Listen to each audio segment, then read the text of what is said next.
we start sitting, and then you can in any time you can change your position if you like, but just to start sitting and to notice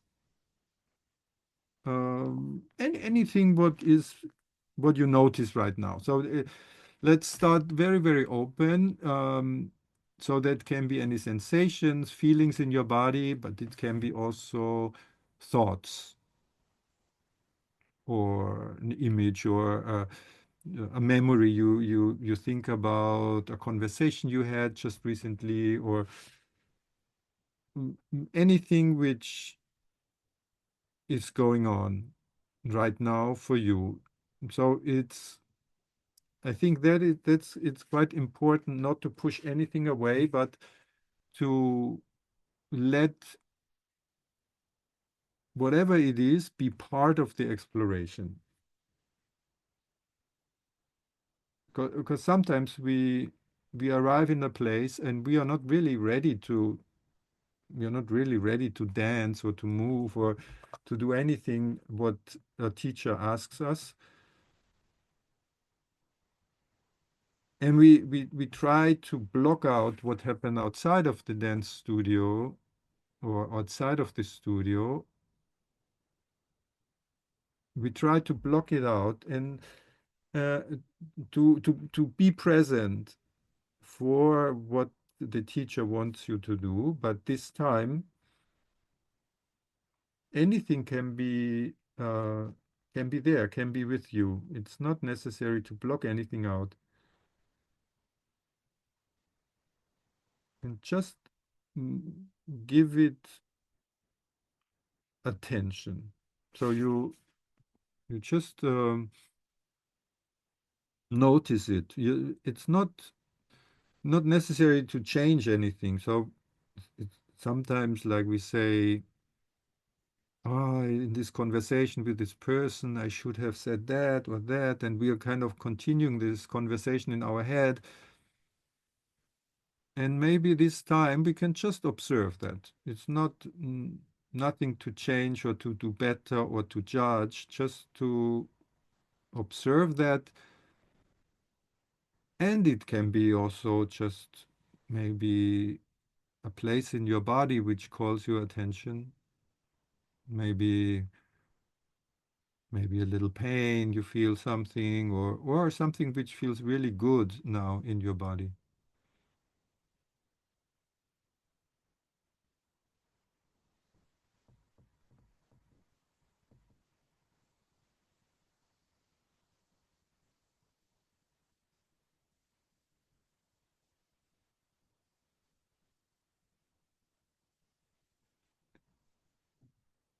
And then bring your attention, if you like, to the places which have contact with the floor or with the chair, or maybe if you're at home and you're leaning against something, also there you have contact. So wherever you have contact with a surface which supports you, and notice how through the weight, this the contact point where you have is a bit compressed. It's like your body, your muscles, your skin is like a sponge. You sit somewhere, you lean on something, you put weight somewhere, and it just compresses the tissue a little bit. And when you shift your weight a little bit, so you could just shift your weight a little bit to one side, you notice that this compression gets a little bit more on one side of your buttock, and on the other side, it decompresses a little bit. And just playing with that a little bit. And if anything else calls your attention, it can be still there, and at the same time, where there is a thought or a memory, at the same time, you just feel as you're shifting weight, how how like a sponge in the kitchen. It's one side is more compressing, and then the other side is more compressing, and maybe a little bit in the front more. The legs are more compressing, or more in the back. And if you uh, use your hand to lean on the floor, also that, then you can feel like your hand is a bit compressed, and how this compression goes through your joints. And when you lift your hand, and when you put weight on your hand, or you put weight somewhere else, you find that this sponging of your skin and of your muscles and your fascia, it's changing the place wherever you put your weight. And there can be even with your own body. So if you put your hands on your legs, you feel the same. Like you create a little pressure on your legs, or you on your arms, like squeezing yourself a little bit or leaning a little bit on yourself. You feel like actually your whole body has this kind of spongy quality. Everything is a little bit spongy.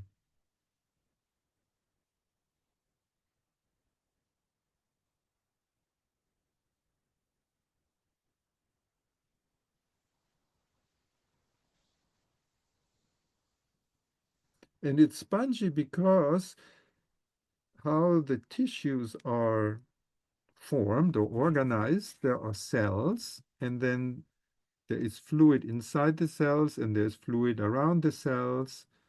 Then there are fibers, there are membranes. So basically, it's cells, fibers, and spaces filled with fluid. And this all together gives this quality of sponging when you lean, when you move. And even in your organs, in your belly, there is the same thing, that when you change your posture, your position, and you can change anytime your position. Also, you can lay down or roll or move in any way. There also the organs compress each other. There are one side maybe is condensing more, other side is opening more, like a sponge. The only thing is, because there are membranes around, that your body is not leaking fluid. The fluid is not going out. It just stays in the body, and the fluid goes from one place to another place. It's only when you have a little cut, or then there is blood coming out, but usually the skin has this function to keep the body fluids inside.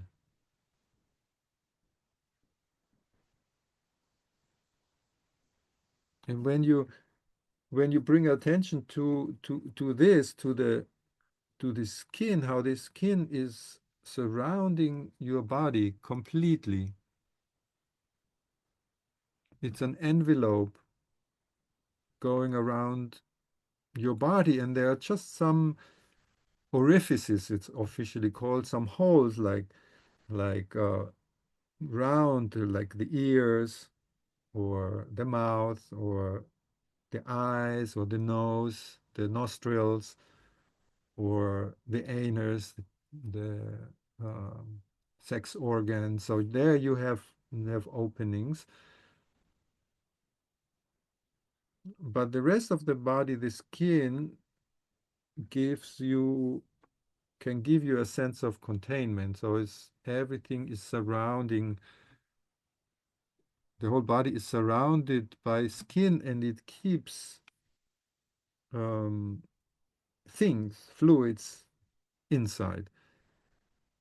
And this for the immune system, this is the ground for the immune system, is to keep things outside and differentiate that from the things from outside from the inside. So outside and inside is clearly defined by the skin. So if you pour water on your skin, it doesn't go in, it stays outside. And you can experience that envelope of the skin as you move. If you place different parts of the skin on the floor, or you slide your arm on the floor, or your leg on the floor, or you slide your back on the floor, all kind of possibilities how to feel that envelope of the skin. And it's a membrane, and at the same time it's a sense organ. So it has actually two or more functions. The one function is just to protect your body from outside influences, but also to sense. So it's a very, very important part of the nervous system to sense with your skin where you are in space.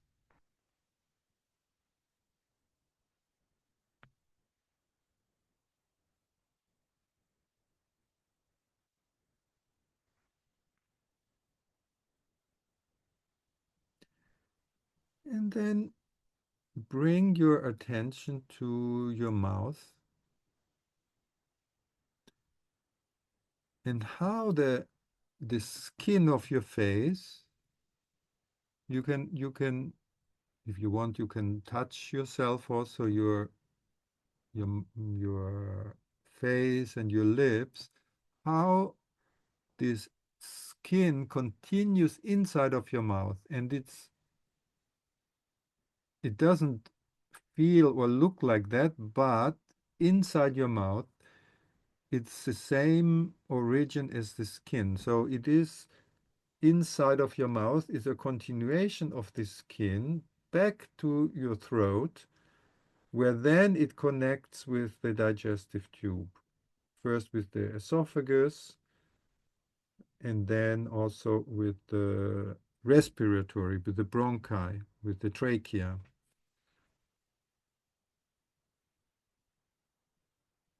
And that it's something very, very interesting what's happening there. It's like you when you swallow something or you breathe in, it goes in the back of your throat, and you can trace that with your imagination, or you can swallow a little bit, or you can breathe in a way that you feel the back of your throat.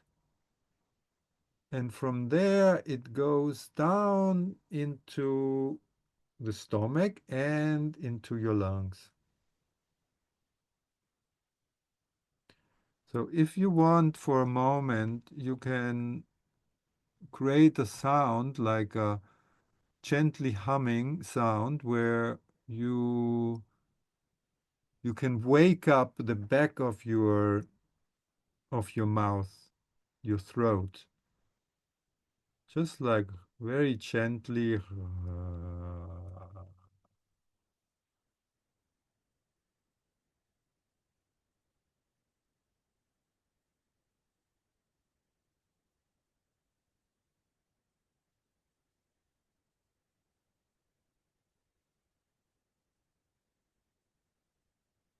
And through the vibration, the membranes of the throat start to uh, come more to the foreground through the vibration.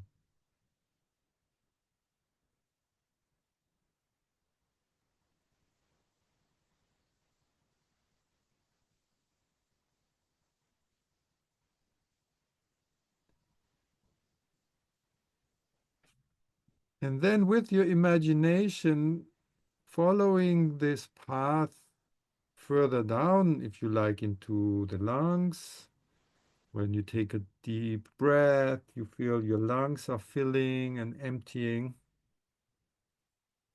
And further down into the stomach, and from the stomach into the intestines.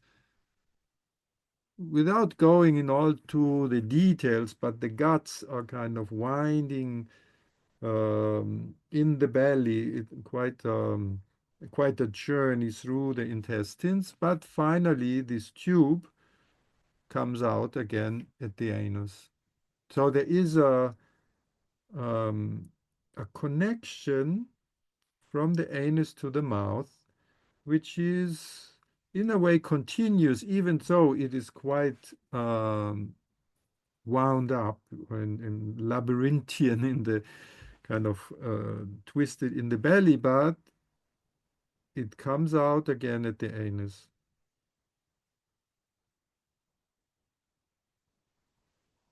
And at the anus, it's the same thing that the skin from outside is continuing into the anus where it connects to the digestive tube.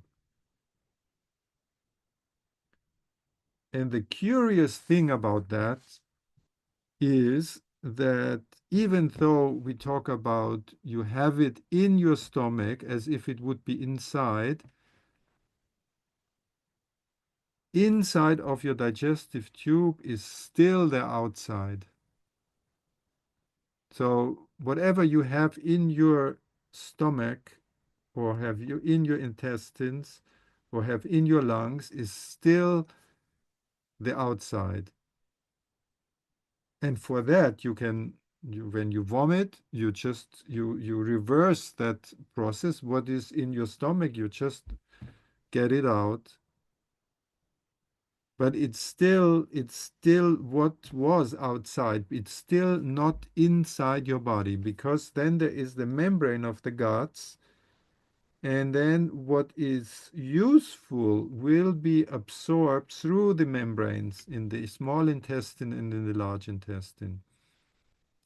But for the immune system, this is really crucial to understand and to feel that what is inside your guts, inside your intestines, is not yet inside of your body. It's not in the blood, because then the blood from the other side, from the body side in the guts, is vasculating the membranes of the guts, and then there is an exchange happening of the nutrients, and the nutrients diffuse through the wall of the intestines into the blood. From there, they go to the liver, and then so forth. There are different kinds of vitamins and proteins and lipids and fats and uh, sugars and starches and so, but they need to transition from inside the gut into the blood, into the body, and then they are considered really inside of the body.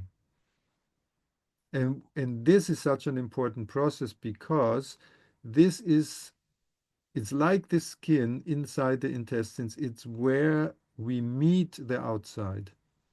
So where we meet viruses, where we meet bacteria, we meet many other things which are good or not good for the body.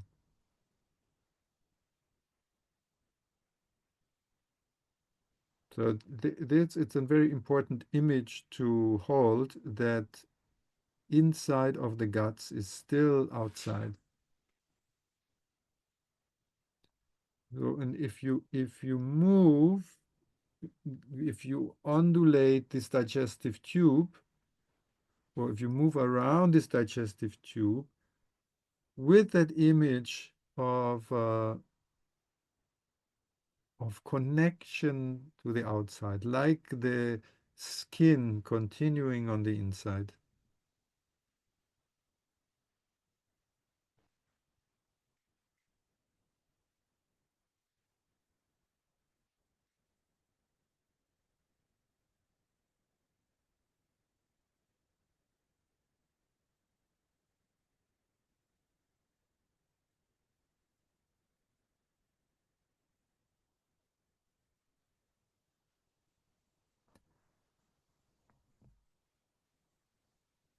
The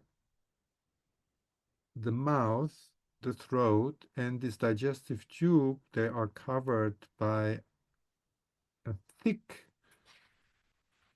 um, membrane. It's called mucous membrane because it's cells and it's fluid. It's and gooey, kind of gooey, like almost like honey or something like that, which covers the cellular membrane of the guts,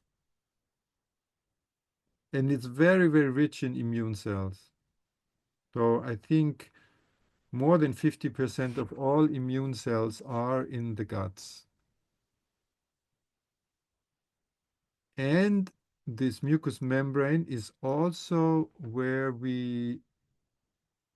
many other bacteria and viruses and other organisms which are not uh, human origin live, which is commonly called the microbiome or called the microbiota, which are in fact more cells than human cells. But this more cells comes because bacteria are so much smaller than human cells. But they outnumber the human cells in the body. So this microbiome or microbiota is living with us since birth, because of course before being born the fetus is completely sterile. There is no contact with the outer world. But as soon as we are born, and there is a difference between the C-section and vaginal birth, babies in the vaginal birth are immediately imprinted with the microbiome of the mother. For the babies with the C-section, it takes a little bit because they, through the saliva, through the handling, through the hands, they also get the microbiome of the mother gets transferred. But since we are born, we are living together with in symbiosis with this microbiome, which is not us, but we cannot survive without it. So there have also been experiments done that um, which show that this microbiome takes many, many metabolic functions. So these bacteria and viruses, they metabolize uh, food. They create all kind of substances which are very useful for digestion and for our health. So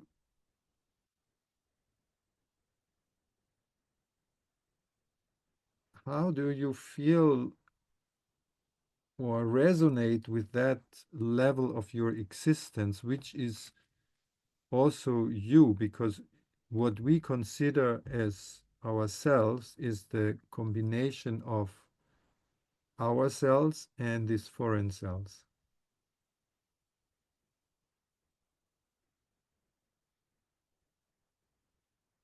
And how this level of organization is communicating with the nervous system.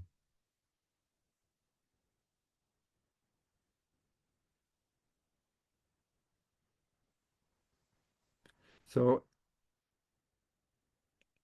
opening yourself as you move and as you allow these undulations from inside um, to be expressed in your movement. And if you like, you can again sound, hum gently to wake up this level of organization of your body.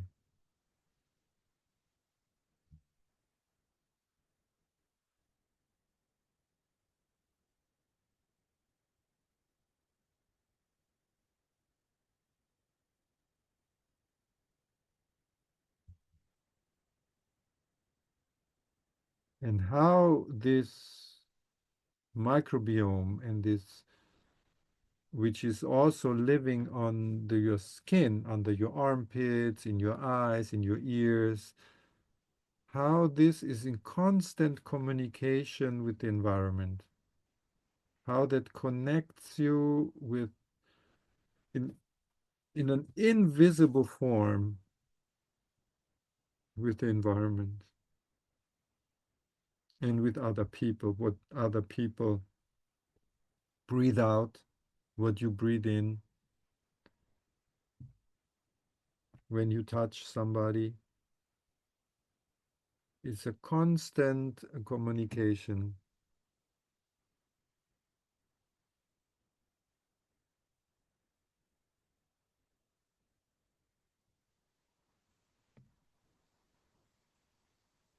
And as you can plan your movement or let movement happening, maybe you've played with that before, like you think a movement and you make a movement, and you plan a movement and you make a movement, or you just let movement happen in an exploration like that.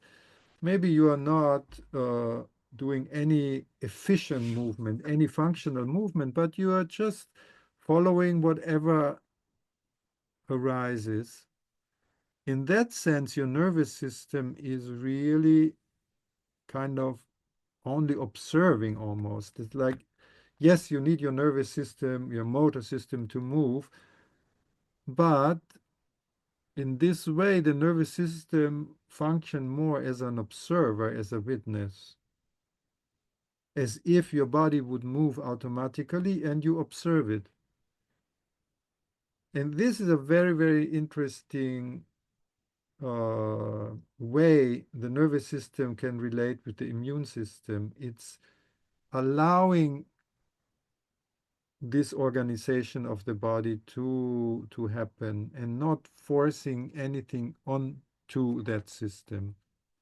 That can mean if I feel tired, I rest. If I feel like today, or I have some pain in my joints, which can be a sign from a little infection or something like that, okay, I rest, I take care of myself. So there is, um, it's not so much using your nervous system to influence the immune system, but it's rather to uh, not to interfere with the immune system, with the work of the immune system and the communication which is going on that level. Because our body or nervous system is organized, if there is an emergency, we can mobilize the body in a way which is against its needs. So if I need to rest, but then there is an emergency, I can overcome the tiredness very easily by activating my sympathetic nervous system, by releasing adrenaline, cortisol, stress hormones, and I can mobilize my body even if I'm tired. And the same thing I can do with my immune system. I can block my immune system to not to respond for a while and not to show that I'm sick. For example, in before an exam, often people are pushing their nervous system to make it all the way through the exam, and after the exam, many people get sick. It's very common that students get sick after an exam. But this is just an example of what is happening all the time, that there needs to be a dialogue between uh, our wishes, our desires, our planning with how we actually feel and what information we get from our body. So this dialogue between what we were calling cellular tissue organization or metabolic, immune, endocrine level and the nervous system needs to find a balance all the time.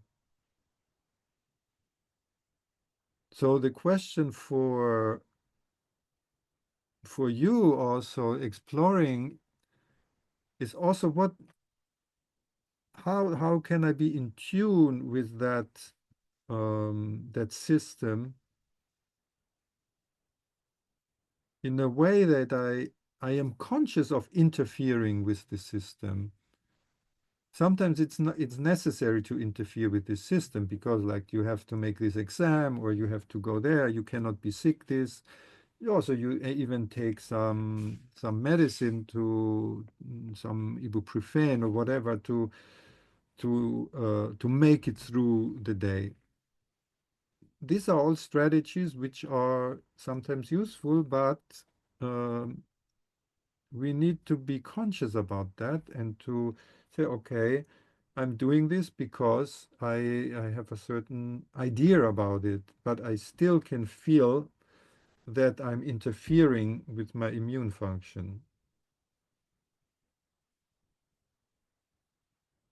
So take another few minutes just to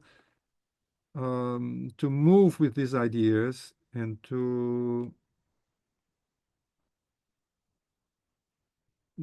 let images or memories or thoughts come to how are you sometimes interfering, sometimes in synchronicity with what you actually can feel and what messages your body gives you, and how do you deal with these messages, or when are situations where you welcome it, you're happy that you're sick, and you say, yes, it's good, it feels good, there's nothing um, I can do about it right now, and you're sometimes even enjoying being sick. And when are moments where you say, no, that's not the right moment to get sick, and you push it.